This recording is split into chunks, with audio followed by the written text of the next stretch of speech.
Hello and welcome back to another episode of Critical Reactions with your host Brian. We're going to continue on with today's special selections where one of you tell me what I need to listen to. Today's comes at us from Vaughn, from one of the definitive black metal releases of the mid-90s, emotional, melodic, dynamic. I'm looking forward to this. Those are not the three descriptions, adjectives that I usually use to describe black metal, but I keep hearing that this type of black metal exists, and I think I've heard a couple of tracks like this that I would have described as more emotive and dynamic, but it really is not the general mode of the genre that I've been exposed to. So let's dive in. I'm really excited for this. Let's see where it takes us. This is Forgotten Woods, My Scars Hold Your Dreams.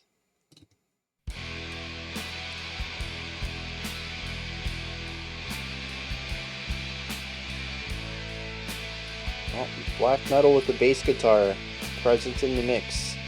It's already a step up.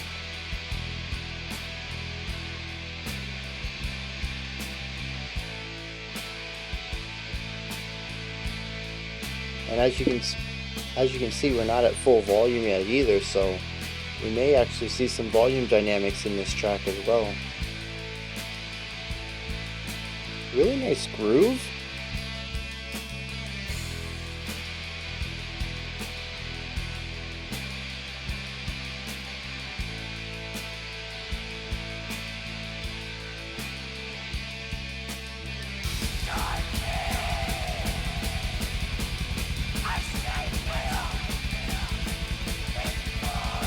This checks out.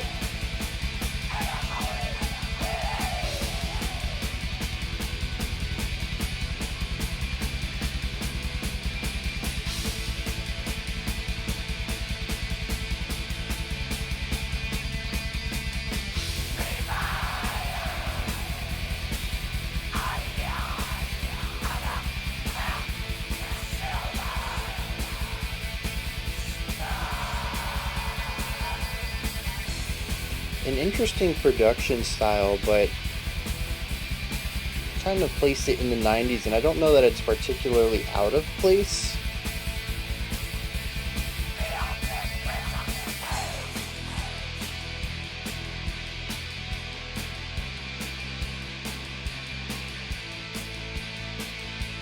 I love these kind of rockier ideas. Hitting the groove with really strong bass lead.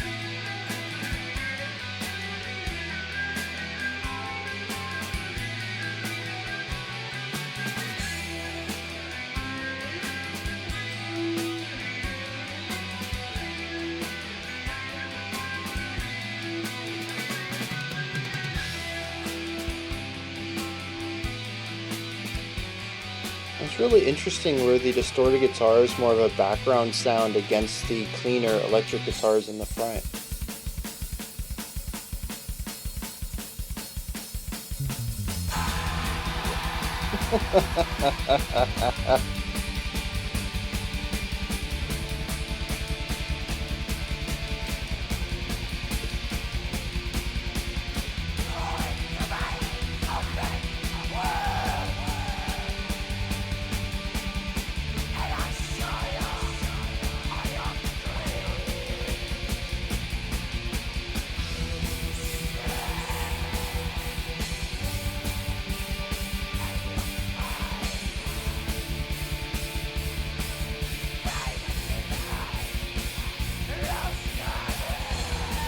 Really interesting bass kick idea that's using gallops instead of rigid equidistant notes.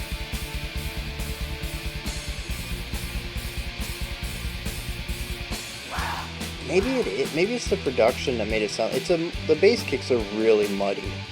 They're lacking punch and crispness.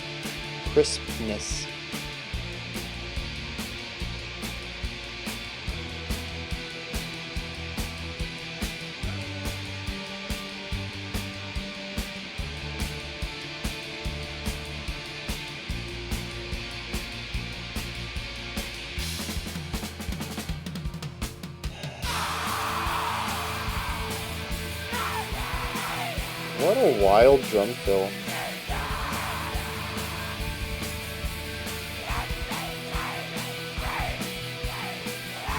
I do feel like many sections of this track do support the idea that surf rock and black metal are not very different. I hear a lot of surf rock in this song.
Yeah, okay.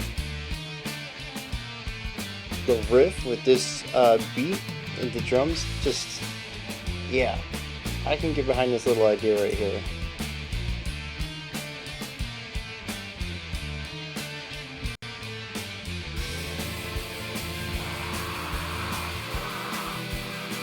The tempo transitions are interesting too because it almost feels fluid, but across such a short amount of time.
That sounds like it's what the bass picks are going for. Maybe it's a gallop. The production's so rough on that.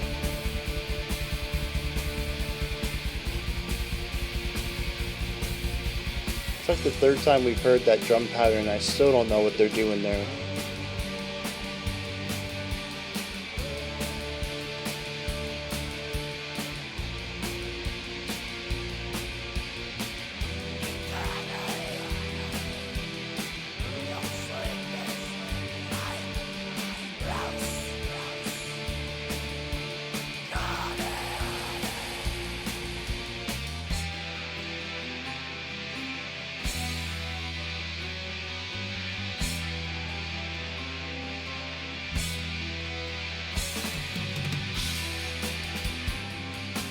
Which is bonkers because the tom and the snare and the cymbals are produced so well. It is specifically targeting the bass kicks to make them sound subjectively terrible.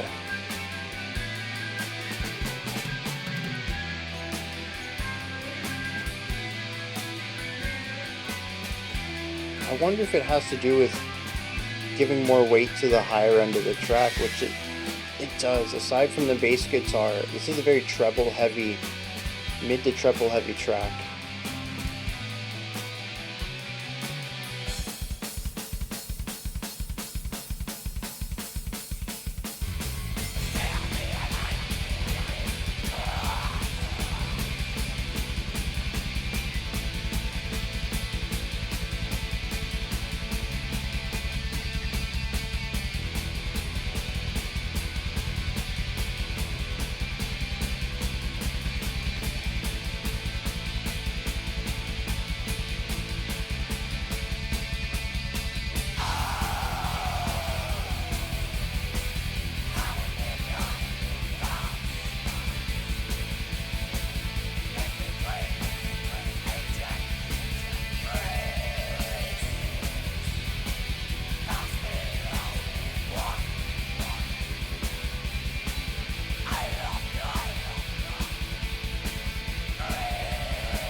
Oh, this song is certainly dynamic.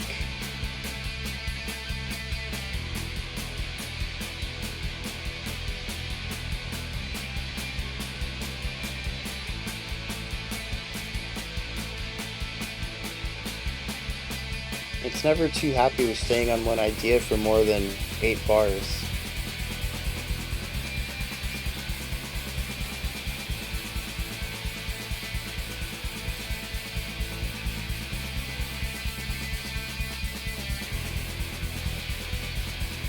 Maybe 16 bars is more accurate. Still, 15 seconds or so, 20 seconds, we typically move to a new idea. Like, we should be going to a new idea right now.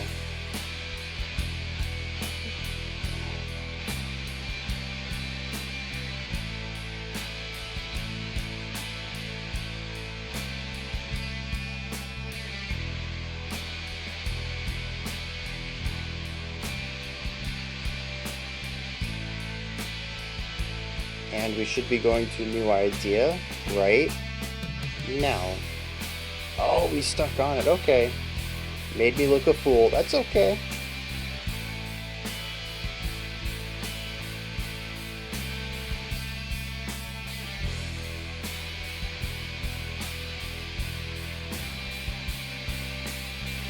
And this is going to be a 32 bar, in which case we're going to change.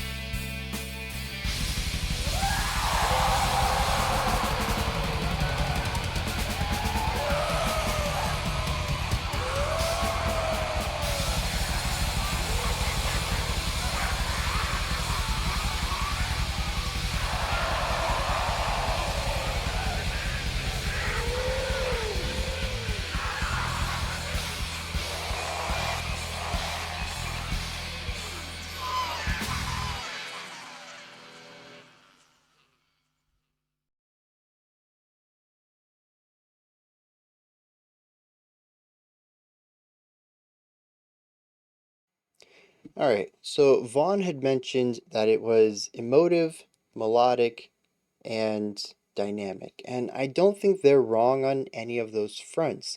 This is definitely an era of black metal that I've been missing, sort of, in my exploration of the genre. We did Black Metal Origins quite some time ago. We did 5 tracks from like the 5 most prominent bands in black metal's first wave.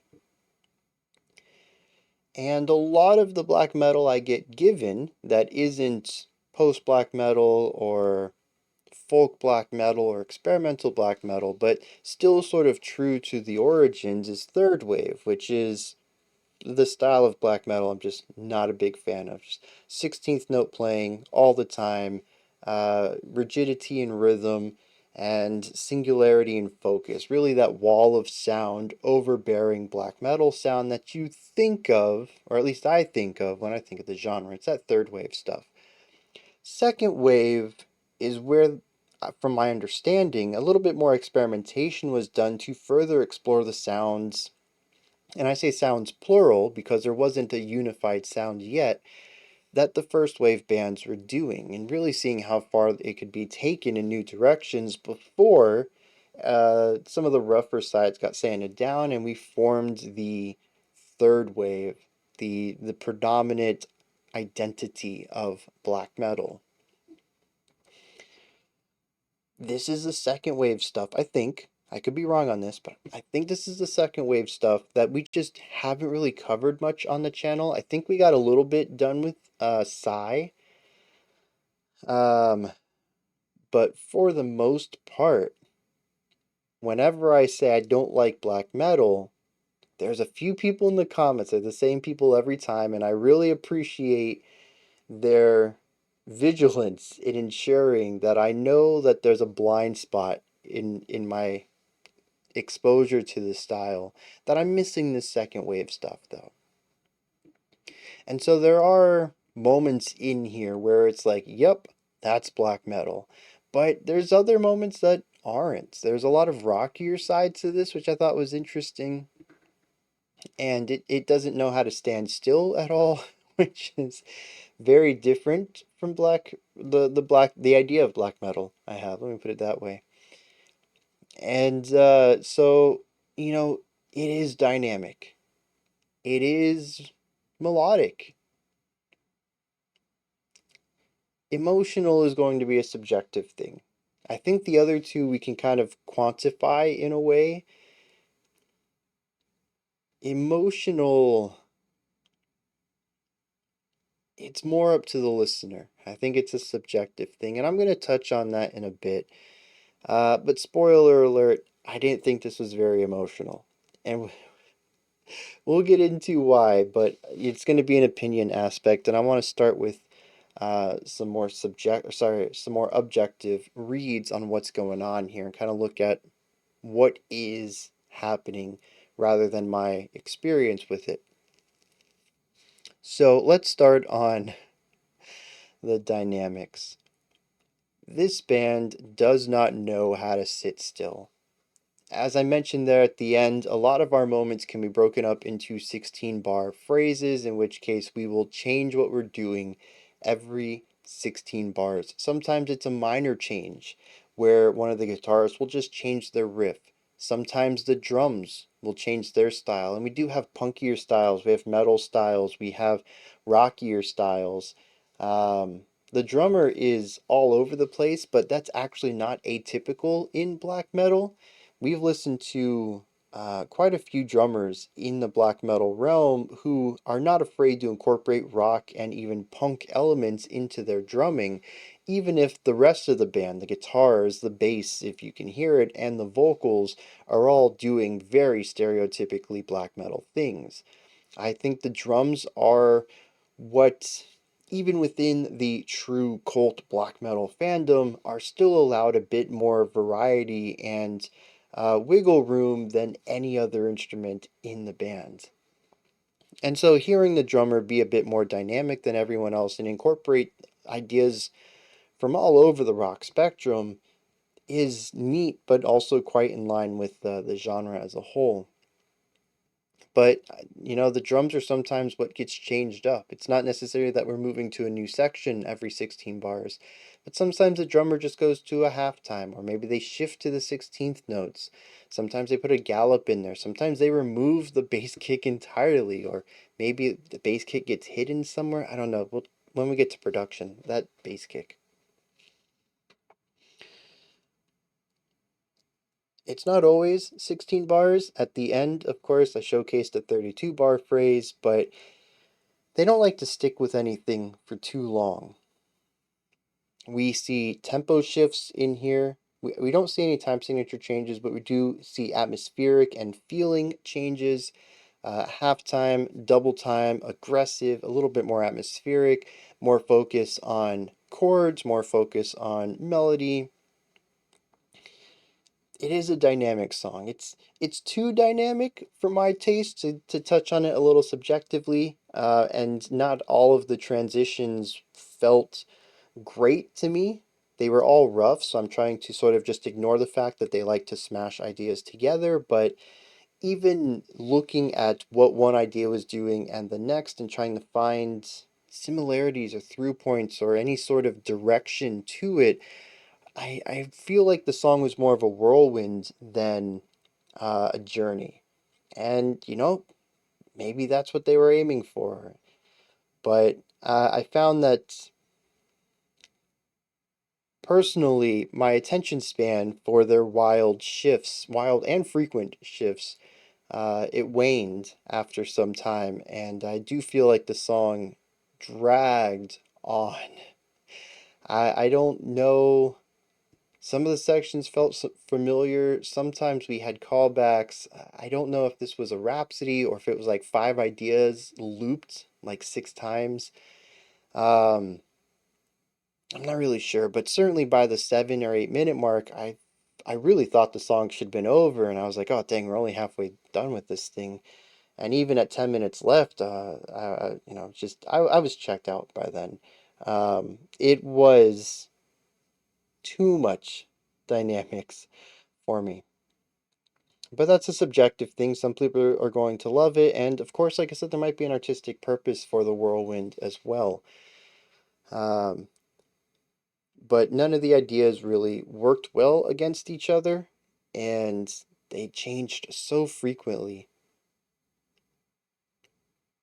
And some of the jarring elements also gave me a chuckle. I think that's where most of my chuckles came from. And I'm not laughing at the band, I'm not putting them down or anything like that. It takes a lot of skill to create something like this. I definitely can't create something in the black metal realm um, yet. I've been close to it. Black metal keeps influencing me in ways, but I don't know that I could create something that black metal enthusiasts would like. Let me put it that way. I'd have my own spin on it. Um, But what I'm saying is though is that they put a lot of effort and passion and skill into this track. I'm not trying to belittle it in any way, but the jarringness between ideas a few times gave me some chuckles and just like what how did we get here? Like the shift was so absurd that it rendered as humor in my mind. So I just kind of wanted to set that record straight if anyone thought I was having a laugh at their expense during the track. It's just the way that I registered the movement in the sections. They have a wild idea of direction, and it's wild. So yeah, heavily dynamic and in odd choice for black metal as well. So this also kind of cements it in that second wave idea. There's volume dynamics. I even mentioned at the beginning that a lot of the opening sections, like the opening 2 or 3 minutes, we never hit max volume. We didn't hit that until we were well into the song, and even then, some sections weren't max volume. Now, granted, I don't think anything in here really dipped down to quiet. We don't have as wide of a dynamic range as, say, a classical or a jazz track. We're still within the realms of rock and metal, where you are either max volume or near it at all times, but it's still more dynamic than I would typically associate with black metal, which is, just max volume, just an obscene amount of sound all the time. Now, they do have some really nice musicality to their sections. A few of the riffs are really catchy, and when paired with some of the groovier drum sections, I can really get into moments on this track.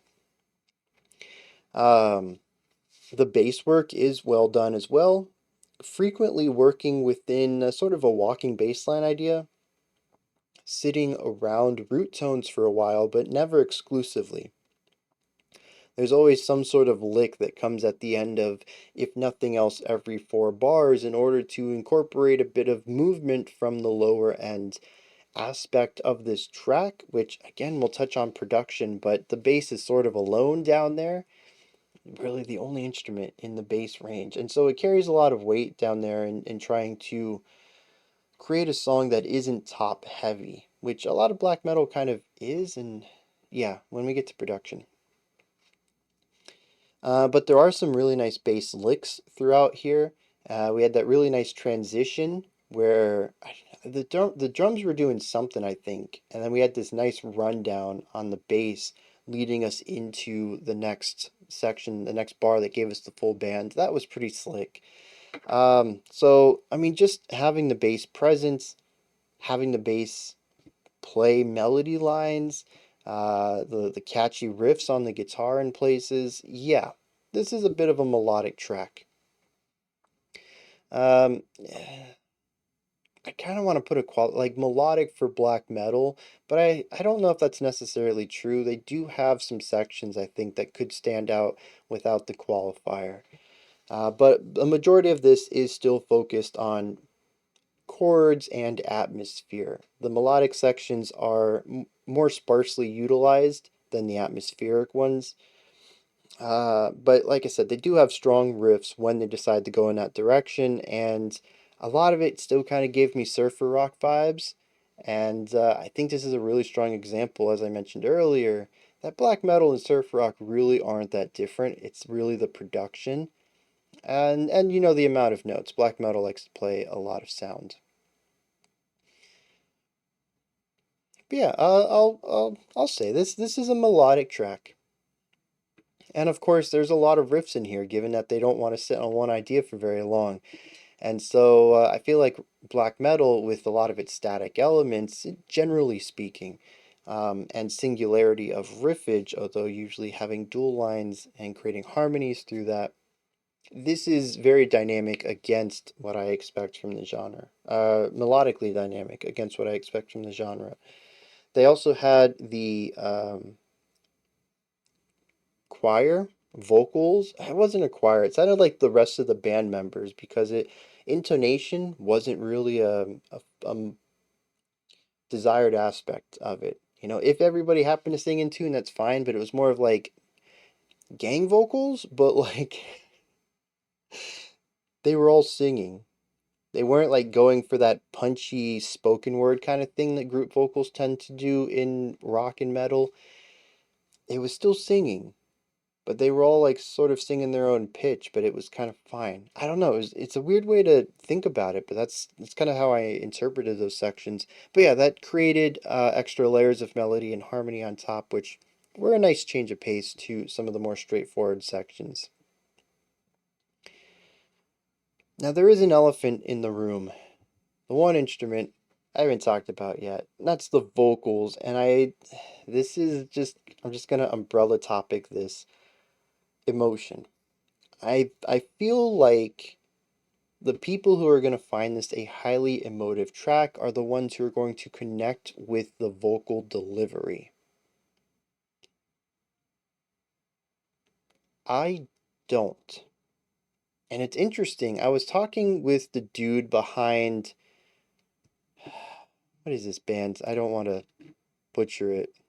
We checked him out not too long ago.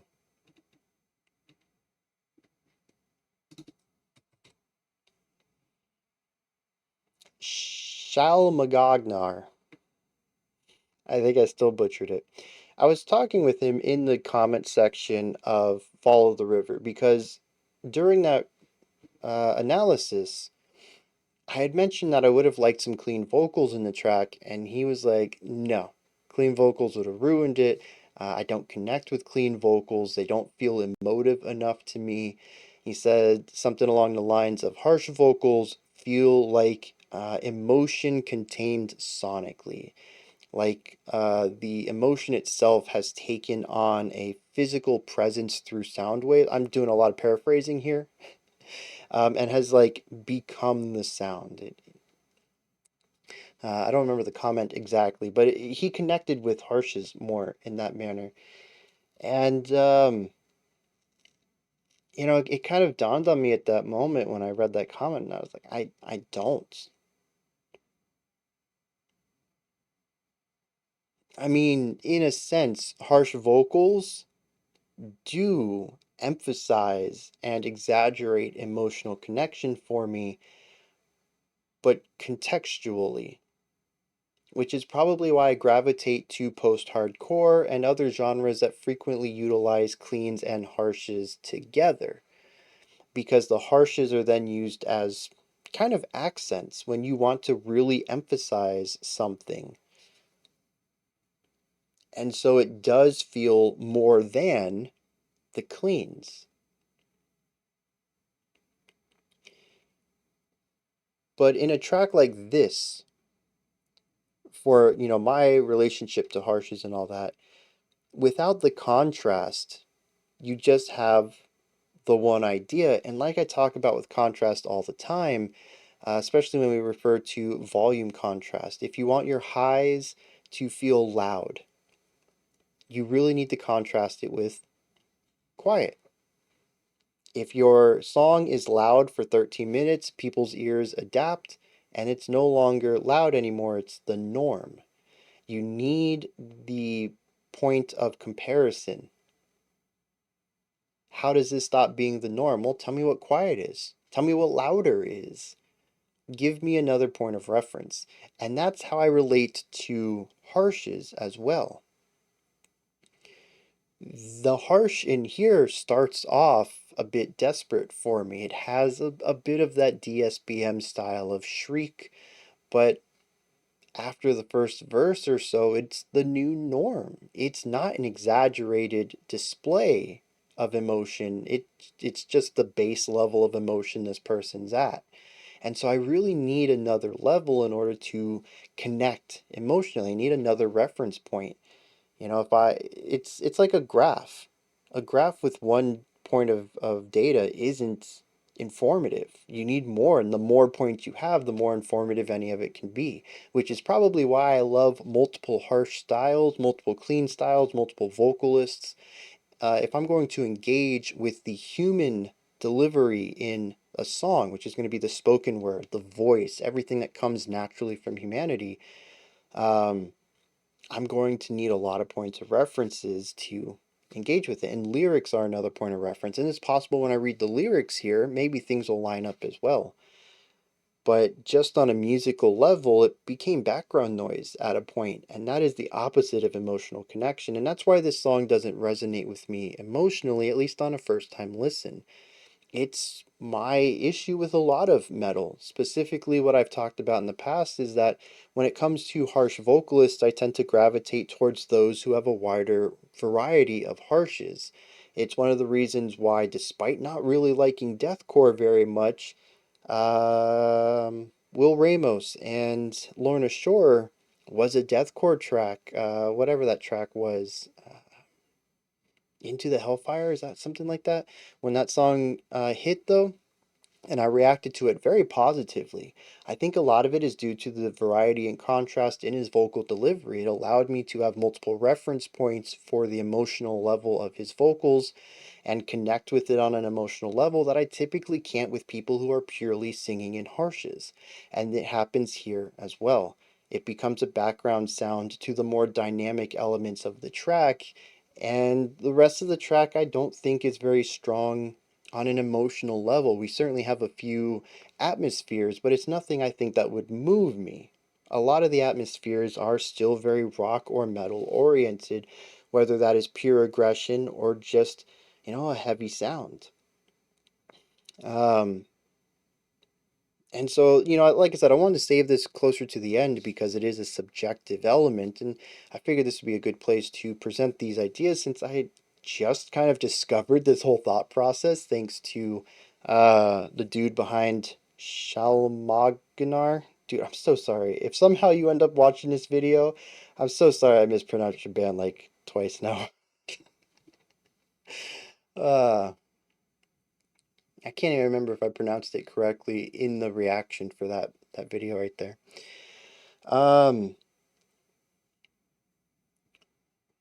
But yeah, there's that. I guess the last thing's production, and this is going to be another hurdle for me. The production here is a weird place where the bass kick is ridiculously lo-fi. It lacks punch, it's muddy, it's difficult to hear individual notes, hits. It lacks that crispness, it lacks punch, it lacks identity. It's just a blah, blah, blah, blah, blah, blah, blah, blah. It's just this muddy sound at the bottom where you can kind of hear these extra peaks every once in a while, but it's sort of just this bar of bassiness that is kind of lacking in volume too. If the bass is playing, the bass kick kind of gets overshadowed by the bass guitar, which is a very interesting choice. But everything else is clear. The vocals are crisp and isolated. I can hear them against everything else. Same with thing with the guitars. The bass has a lot of presence. I can isolate its sound easily. The toms, the snare, the cymbals are all exceptionally clear in this track. Everything is crisp except the bass kick. It is a very odd decision for me. Now, this isn't very hi-fi, there's not a very large sound sphere. It does feel a bit more contained, not as much as, say, metalcore, which is like claustrophobic right around my head. It's a little more than that, but it's still a bit of a smaller sound. But they carve out room for every instrument in here except the bass kick, and it's just such an odd choice.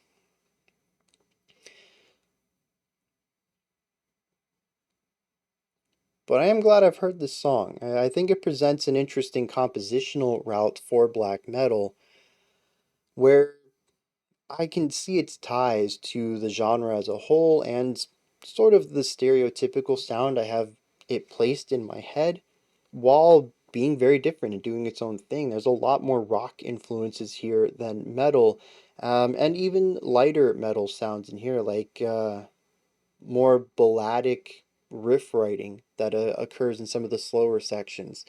It's really neat to see a black metal track as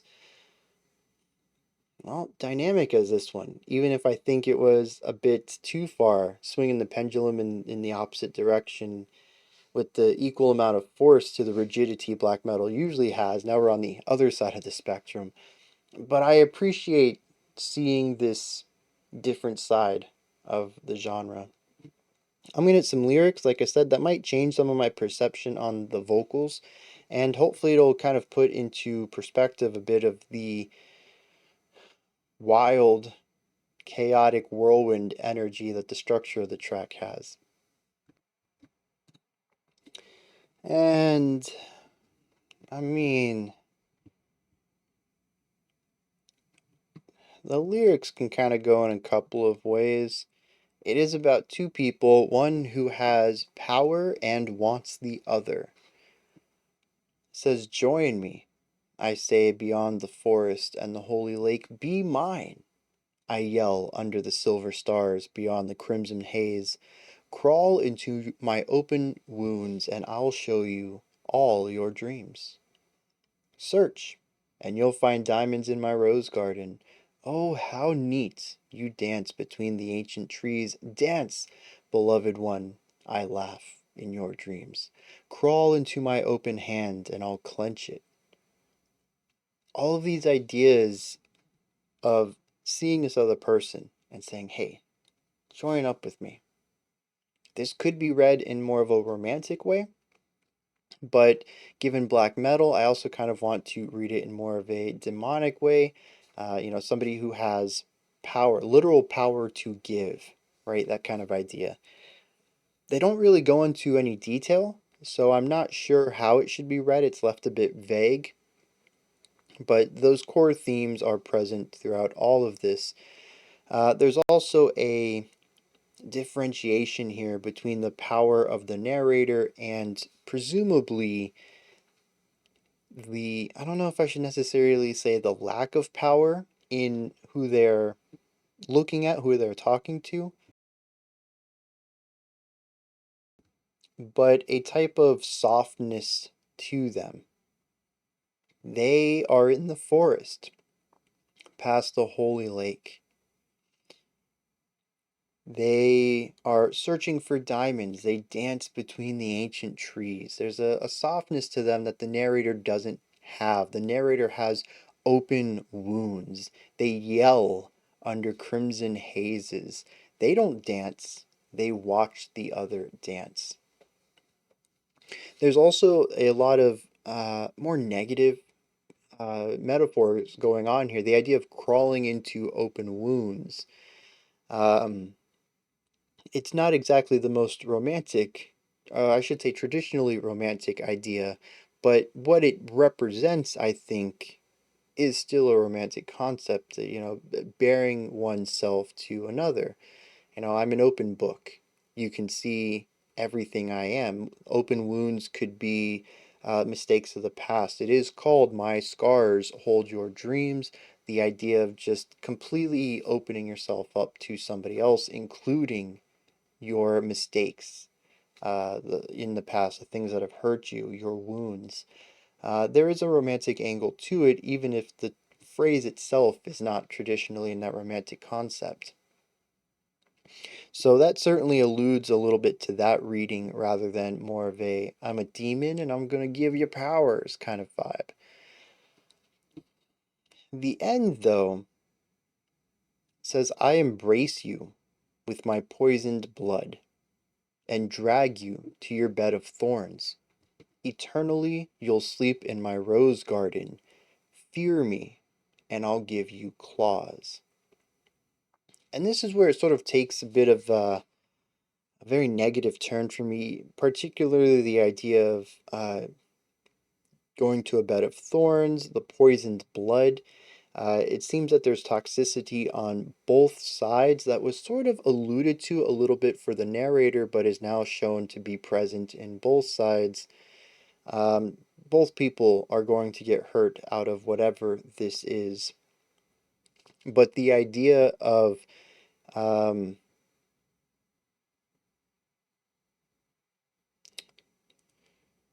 introducing fear into this, I think, is just a not usually a good idea when it comes to kind of any type of relationship where there's going to be an equality of power. And the idea of fear me and I'll give you claws allows the narrator to have power over whatever this other person is, whoever they are, which creates a power dynamic between the two of them. So I kind of hope there's more to the story that might add context to it, but while I think some of this, a majority of it, could be read in a little bit more of a positive light, the ending certainly finishes off the track in a bit of a negative. And I'm trying to think, pairing this with the whirlwind structure and the desperation and pain in the vocalist, I'm not seeing a lot of things there that are going to.